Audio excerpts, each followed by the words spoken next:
Well, good morning, church. Here we are, January the 5th, and we're going to be in Matthew chapter 2, verses 13 through 15. And this is the escape to Egypt.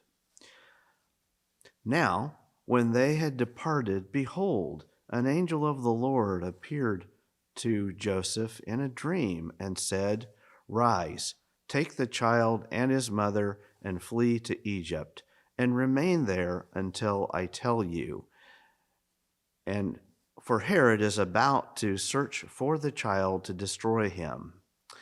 And he rose and took the child and his mother by night and departed to Egypt, and remained there until Herod's death.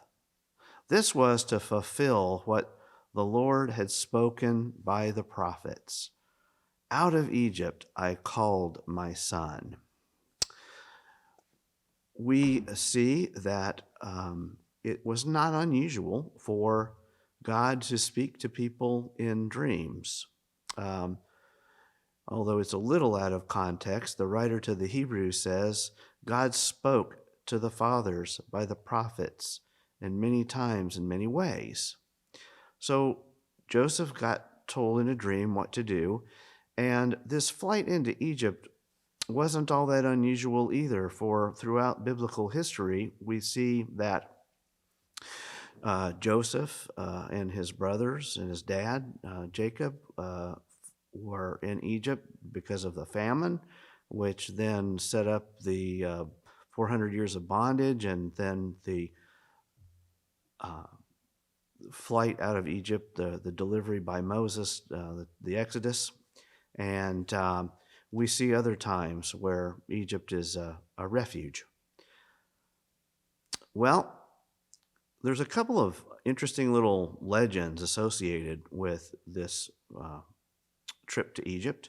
First, apparently there's a story where the thief on the cross actually didn't meet Jesus the first time on the cross.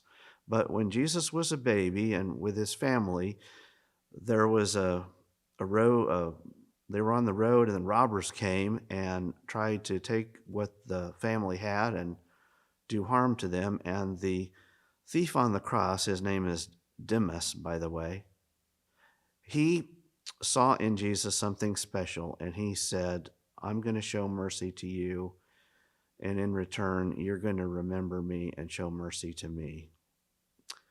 And so, as it would turn out, Jesus being on the cross with the thief, and the thief says, "Remember me in your kingdom," and Jesus says, "Today you will be with me in paradise," is the rest of that story.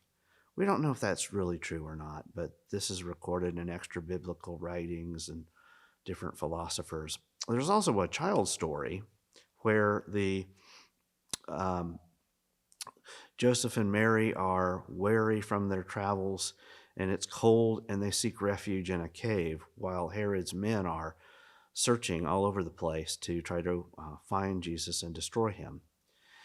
And they go into this cave, and a little spider says, "There's something special about this baby. What can I do to do something to help this baby out from being cold?" So the spider does the only thing it can. It weaves a web across the mouth of the cave, and it's cold, and there's frost, and the frost collects on this spider web, so it's all shiny and silvery and white.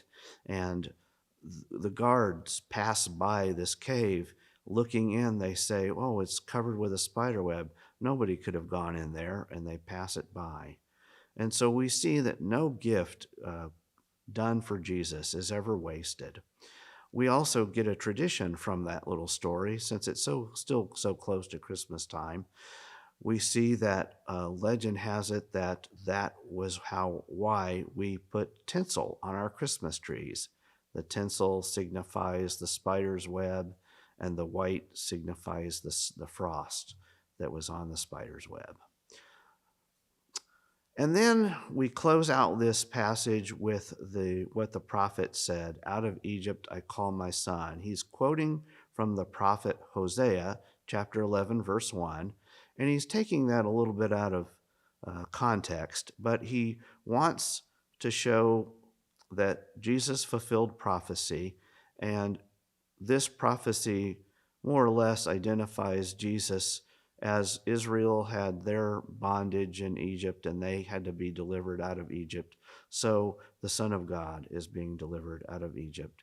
And so I look at this wonderful passage, and the challenge that I get is just like that little spider, what gifts are we able to give to Jesus? What is it that we can do that is going to fulfill the cause of Christ? Ponder on this, and I will see you later on. Have a blessed day.